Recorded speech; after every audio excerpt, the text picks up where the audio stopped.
Hi, everyone, and welcome to a very special Talk Insomnia episode. I'm super excited to have both Coach Alina and Coach Michelle with me. Welcome.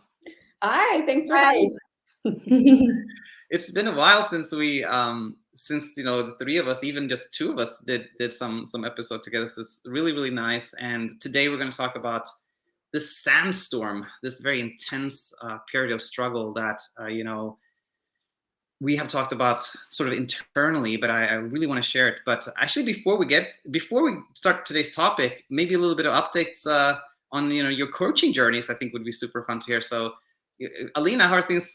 As a sleep coach, how are things going on your end? It's going, at some points it's quite intensive, and then becomes like more relaxed. So it's like always, there's something to do, to write a lot of replies, because sometimes like people request like one-on-one coaching, and this is when we talk, like we find time and then like talk face to face. But sometimes people write comments on my videos and so on, so I not always I manage to reply right away. So then I have to, when a lot of things pile up, so I have to spend a lot of time answering that. But yeah, it's been really great. And on bedtime it's like amazing. I'm having like such a great conversation, and very deep ones, like with people, and I could see that many people are coming there already prepared, because they already watched a lot of interviews, a lot of like insomnia insights, and it's really like really meaningful and deep work with them. So I find it really enjoyable. Super nice. And so, for people who don't know, you're coaching in BedTyme, and you do your own coaching as well, and for another company as well called Dawn. Yeah. So that's super nice to hear. And Coach Michelle, I mean, we work together all the time, so I know a lot, I think. But just for the community, how are things going as a sleep coach? Yeah, everything's going really well. Daniel and I, we co-run the Insomnia Immunity group coaching program through the Sleep Coach School, and then I head up the one-on-one coaching offering. And just like Ali, I also am working with Dawn on the side as well. So I'm really busy. There's a lot going on, but it's all really good, and it's been really great to kind of see. Like building that client base has been really great to see, and it's been, yeah, I've really been enjoying it. Super nice to hear this. And so, yeah, so with that said, let's go into today's topic about the sandstorm. And I just want to share for everyone how this came about. Why are we doing this episode? Well, this was, I believe, at least 6 to 8 months ago, maybe even more. But within our Slack group, we had a client who shared that he was in this really sort of intense struggle. Couldn't tell up from down, like was really scared, really confused, really like in a tough spot. And then within Slack, you, Alina, you said, like, I recognize this, and I call this a sandstorm, right? Something like that. You mentioned the word sandstorm, and that like stood out to me. I kind of took note of that, but not more. I just thought, oh, this is a really great reply from Alina. But then, like the next day, or maybe even the same day, you, Michelle, you sent me a private message within Slack and said, this sandstorm, like I've experienced that. I can relate to it, and you described it to me. And from that moment, I've been like, this is something we should talk about, because I'm sure a lot of people can relate to it. So that was a little background of where it came from. But I'll start with you, Alina, and just ask you, like, do you remember this conversation where it started? And can you share a little bit about what you thought at that moment? Yeah, sure. I mean, the whole like idea of the sandstorm came to me like during my like personal story. When I had still had a lot of troubles with my sleep, and actually, like to me, like sandstorm is the place, or being in that kind of place where you know a lot. You really did, a lot of education. You saw the effect of that education on your journey, and then at some point you hit some really rough speed bump, and then everything stops making sense completely. And that's a very like unpleasant place to be in, and that's how I kind of like I always try to kind of work with this kind of like some visual analogies. So to me it felt like I'm just I'm in the middle of the storm and I just don't see, and somehow like it was like the sandstorm, because it's like also unpleasant, it's annoying. And that time I kind of felt that. And this is interesting because many people also, like I heard many clients saying that, is that it seems like I know too much. I have too much of education, because now it just, I cannot really choose what would make sense for me, because on one hand you should, the remove all sleep efforts. On the other hand, befriend wakefulness, and then be kind to yourself. And then you try, like nothing really works, and the level of understanding that you had before is kind of like gone. And because also so much, and you see that like none of this actually brings that kind of like peace of mind. This is like a really scary place.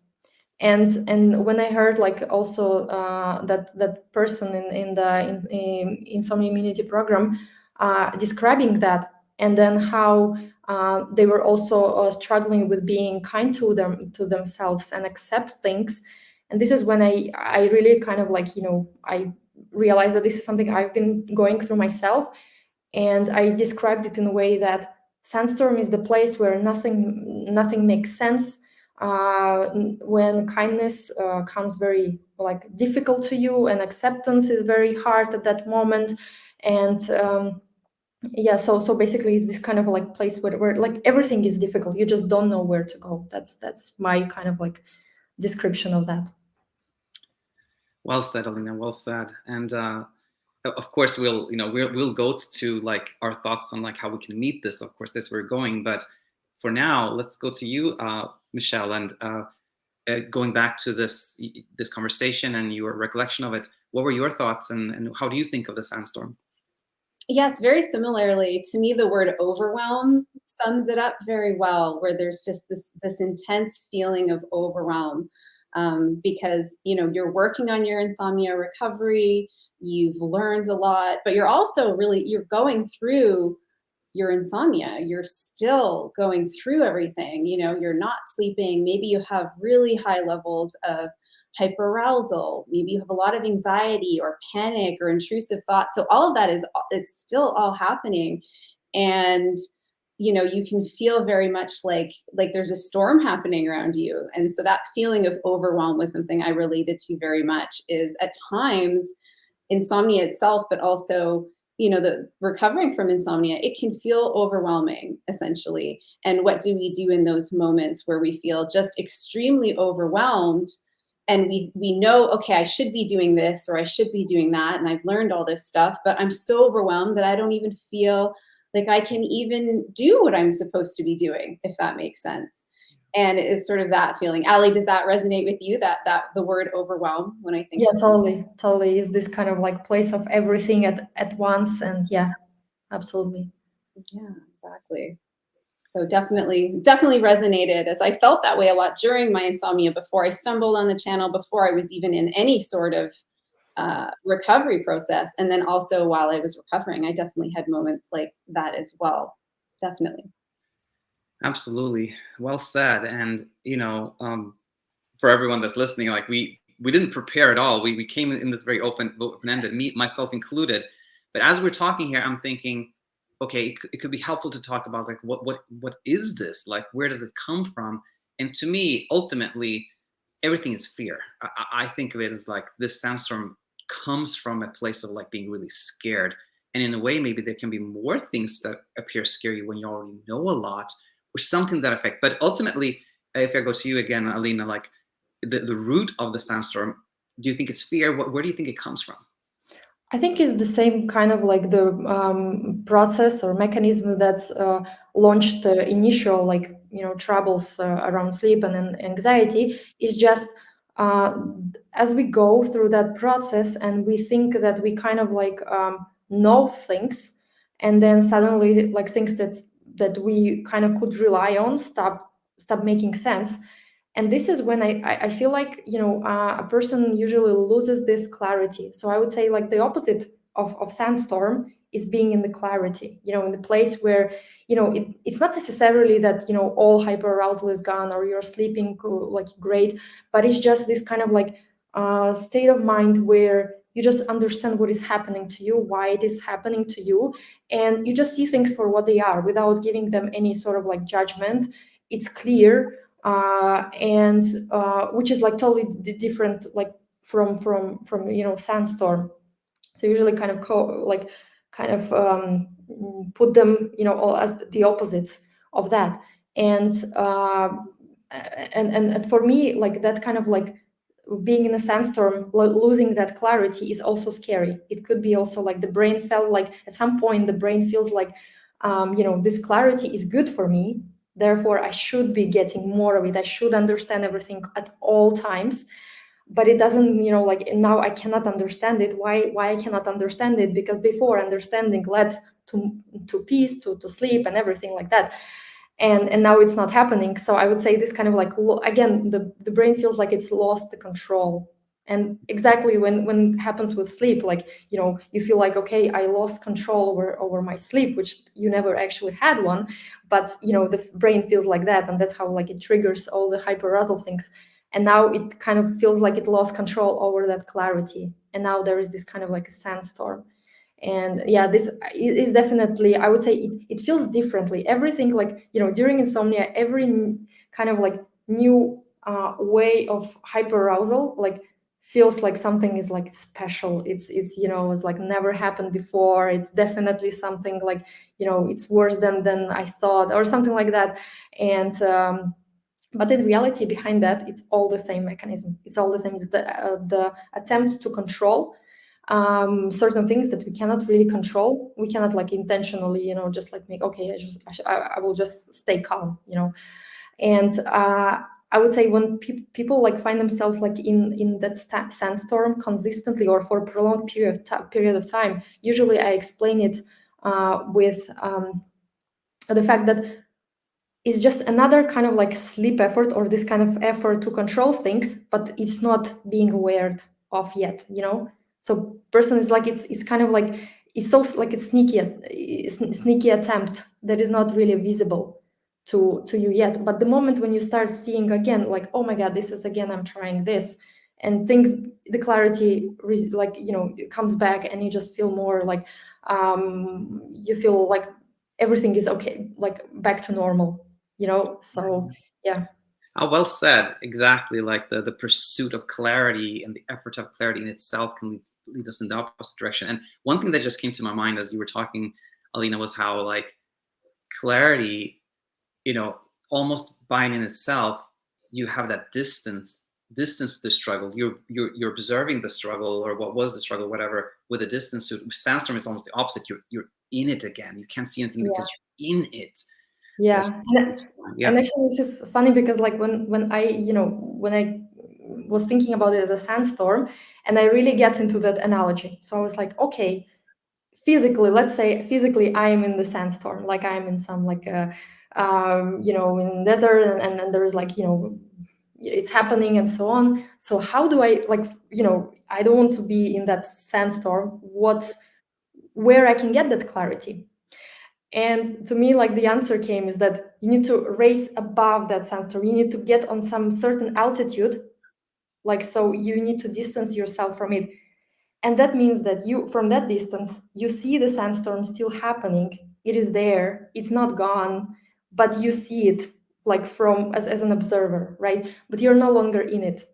And once you're no longer in it, that means that you're not kind of entrapped. You have that clarity, even though the sandstorm is still happening. So this is kind of the actual analogy, and then it made sense to me as well. Like, in terms of our feelings, when we feel like we are in that kind of emotional sandstorm, we just need to really, get on the different altitude or distance ourselves from it. But we can still see it. We can still observe it. It's still there. We cannot really control it, like that sandstorm, like directly, but we can provide that like certain level of clarity by just like giving ourselves some distance from it and seeing it for what it is. Well said. And that I think, again, I just want to quickly remind myself of why I think the sandstorm analogy was so powerful. It was exactly like you said. We can imagine us being a sandstorm where like things are hitting us, things are in our eyes. We kind of like, we can't get it out of our eyes. It's like really intense. It's a real powerful analogy. And yeah, what you said made so much sense. Now, going to Michelle, it's hard to go after Alina. She's so amazing, but I know, don't do that to me. I'll just observe the rest of this conversation. that said, you of course I have so much amazing insight as well. So I want to sort of ask the same thing. Like, if in your mind, if you recall, like, where do you think of the sandstorm coming from? Hmm. I think very similarly to what Alina said, and I love how you talked about rising above it and can you start observing it, and that resonated a lot with me because this idea of coming into an observer role with ourselves just in general through our insomnia recovery process, whether it be, learning how to work with intrusive thoughts a little bit differently, right? Not completely buying into them and identifying with them so much. That requires kind of coming into that observer role with ourselves as well, or even working on, how are we mentally and emotionally responding to all of the hyperarousal and the sleeplessness. I think there's an element of that as well that involves practicing coming into that observer role where you're kind of taking a step back and you're not right in the struggle. Maybe the struggle is still happening in front of you, like you mentioned, but you've taken this step back and you're now observing it, and it gives you that much needed space. So that was what I thought of when you were mentioning that, Ali, is just, yes, it's sort of like an extension of that. And I think coming into a place where we can observe ourselves and observe what's happening is really powerful. I mean, regardless of what we're experiencing, but especially in situations like the sandstorm where there's a lot of chaos, there's a lot of overwhelm, we're really confused. It can really help to take that step back and come into that role. And then the other thing I thought of was that I find I actually see this with clients at that first really big speed bump that they might have. So a lot of the times clients might start working with one of us, or maybe they've just stumbled on the channel, and there can be this immediate relief when people start learning about what insomnia really is, because most of us come into this feeling terrified that we're brain damaged or we're broken or something like that. And so when people start to learn, wait a minute, that's not the case. Okay, this is about fear and anxiety. Oh, wait, I can change all of this. There's this immense relief that so many of us can have. I know I had it, and I've seen a lot of clients have that. And from that relief alone, as you guys have both seen, there can be a lot of immediate sleep too, right? And even if people don't have that moment, maybe they have it a little bit later, just at the beginning of their insomnia recovery process, where as they're learning and getting excited, they have a period of improvement. And that's very exciting. And of course, we all know that's not going to be linear. There's going to be speed bumps. So that first big speed bump can be destabilizing for a lot of people. And I think there's this sandstorm opportunity right there where it's like, wait a minute, I learned all this stuff. I thought I knew what this was, what I was doing. I'm doing everything right. And here I am again. What's going on? And it just starts to swirl. And so I think that's where I saw it in myself, probably in my first big speed bump. And I see it in other clients as well, just how difficult that first speed bump can really be, even if they know speed bumps are normal. So I don't know if that resonates with either of you, if you've seen that, but that first speed bump is like such a prime spot for a sandstorm experience. So well said, and it absolutely resonated with me because I recently did this episode on what I call like the sleep honeymoon, and when we were talking about this, I was like, yeah, the sleep honeymoon can easily end in this Yes. sandstorm experience, right? That's exactly what I was thinking. What I've seen is there's this up, and then there can be this really intense down. But the down also includes a lot of confusion and overwhelm because they just had the up. And so I didn't, what is happening? So that's exactly it. I want to, take an opportunity to share, like, going into this, I know we were going to do this episode, and I honestly, I had this one thing that I thought, I think I can add maybe one thing to this discussion. And it was, the three of us were actually in this Zoom class with a client who was in very much of a sandstorm episode, very confused, had gone like 5 nights without sleeping. And if you remember, you probably all remember that, like, this client asked questions, and I think we took turns, and I think all the questions, the replies, I think all made very much sense. but that this client was like, okay, but how about this? And then, okay, but how about this? And at that moment, I was like, ah, I wonder how much like is retained out of what we're saying. Mm. But a couple of days later or a week later, or something like that, this same client came back and was like, everything you said made so much sense. And I was like, I was actually surprised. I was like, wow. Mm. And so what I want to share here is that even in this like sandstorm experience, somehow we can still learn, we can see things, and we can, we can move, rise above it, if you will, or we can respond to, like, we can still learn and move in even from within the sandstorm experience. So that's kind of one thing that I thought could be encouraging for anyone to hear. But yeah, if I start with Michelle, like thoughts on that, or other thoughts you want to share? Yeah, absolutely. That's really possible. Sometimes we're actually taking things in, and it takes a little while to process, and so maybe we don't even notice it in the moment. And then other times, I find what's helpful is to take a break as well, to sort of allow ourselves, regardless of where we are in the process, to say, okay, I'm going to pause and I'm just going to take a break and take care of myself, whatever that looks like, for you. And that can be helpful as well. Since sometimes it requires taking a little bit of a break to even be able to, like Ali said, rise up above that sandstorm. So to be able to work on, okay, how do I start dropping into that observer role? How do I start to see above this? Get my head above, well, I was going to say water, but in this case, it's sand. Can you tell I'm not the analogy person of the three of us? Well, you probably use another analogy there, but Oh gosh. I'll just piggyback off of your analogies, I think. So yeah, just that idea of allowing yourself to hit the pause button, essentially, take a break, come back into this idea of what does taking care of myself look like right now. And maybe that's just resting and going, you know what, nothing makes sense right now. That's okay. That's all right. It doesn't need to right now. We'll come back to this later. And right now I'm going to rest, or I'm going to go for that walk, or I'm going to think about something completely different and just take a break. So I think that can be helpful, as well as like another approach that somebody might want to take if they find themselves battling with the confusion and overwhelm, is just to like kind of walk away from it just for a little bit. So, 100%, super well said again. And I think I'll leave some concluding remarks for Lena here, but I just want to say one more thing, which is, there is this sort of paradox in what we're talking about here, right? Which is that on one hand, you, Michelle, would describe this so nicely as a place where nothing is available to us. Like, we can't even be kind to ourselves. We can't learn. Like, there's nothing you can do.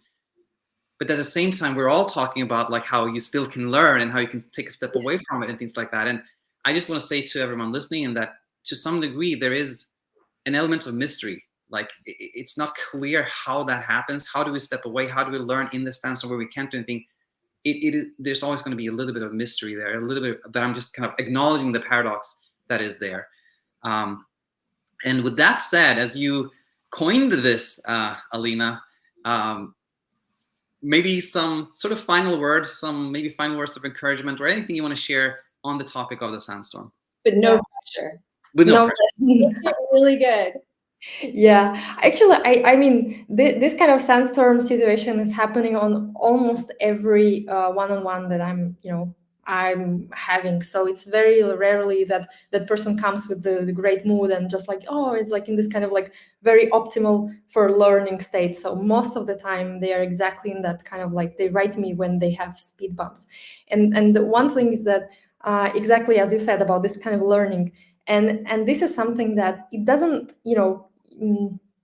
what I see as a possible kind of like a trap here for people hearing that, oh, but I'm in sandstorm, but I can still learn. So then they will kind of like put a lot of pressure on, okay, I have to learn.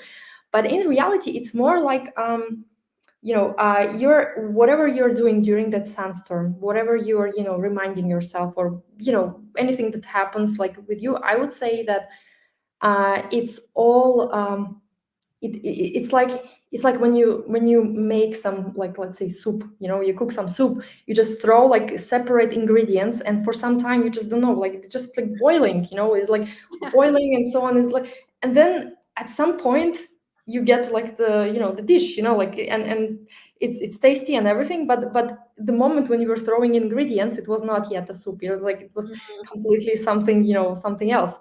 And exactly like this. So when you're educating yourself, or whatever, like or taking a pause or something like that, somewhere behind there's still, exactly as you said, that this kind of like magic or mystery is happening.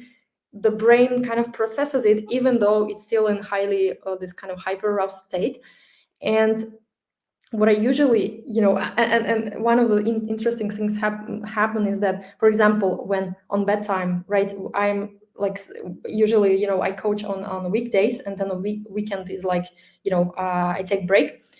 But on Friday, I get, let's say, a message from a client who says like, oh, they had a terrible night, the worst night ever, and then they write to me again, like on Saturday, on Sunday, and then on Monday I read the messages, and I could see how, from having like the worst night ever, and then it's like, well, the next night wasn't that bad actually, and like you can see how, not even how to say, having to go through that kind of like pause where you don't get any extra input, yet still somehow like the brain processes that hard emotion, processes that sandstorm, and eventually like the hyperarousal decreases, and you don't even know why. And I don't even, I feel like that we don't even need to explain how the sandstorm goes down, because then it's another invitation for another kind of like trying to, tweak it and so on. I like this idea, like, okay, it's mystery.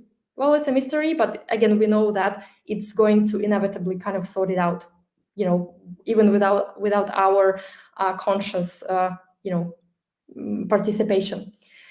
And so when people write, or like, they come to me with this in this kind of state, the first thing what I usually do is that I use this kind of tool. I call it normalizing, but I don't know any other like better word for that.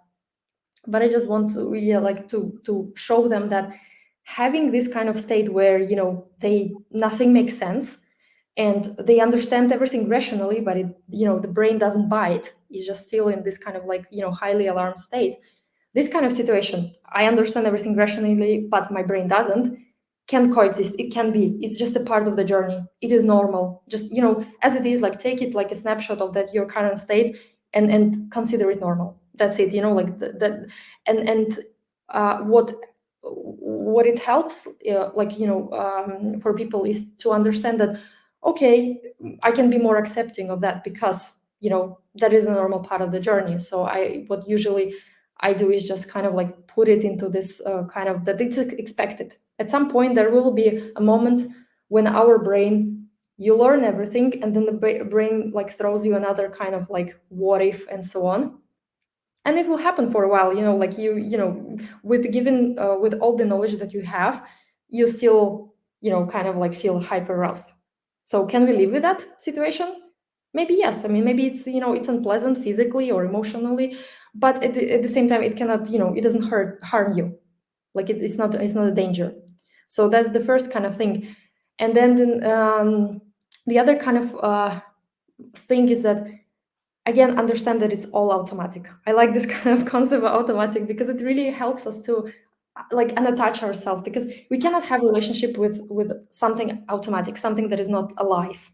Because when we have this kind of relationship with our insomnia, or with emotions, we feel like there's something like it's like an organism. It's like we are interacting with it. We have like certain attitude towards it. It's bad and so on. But when it comes to an object, and like considering something automatic can turn it into this kind of like viewing it as an object. It's something that is just there.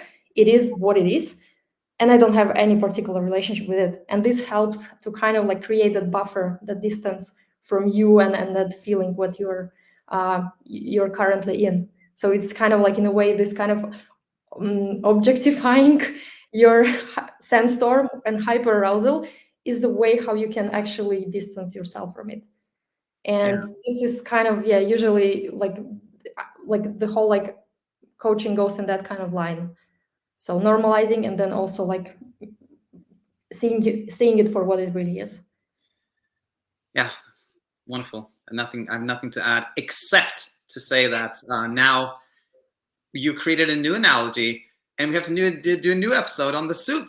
The soup I was just episode. going to say, there is another one later on top, and I think the moral of the story is just let the soup cook. Let the Just soup it cook. Let the soup cook, yeah. Beautiful, rice. Beautiful. I'm so happy. Thanks so much, Coach Michelle, Coach Alina, for being here, and we'll talk soon. All right. All right, thanks. Bye. Bye, bye, everyone. Bye.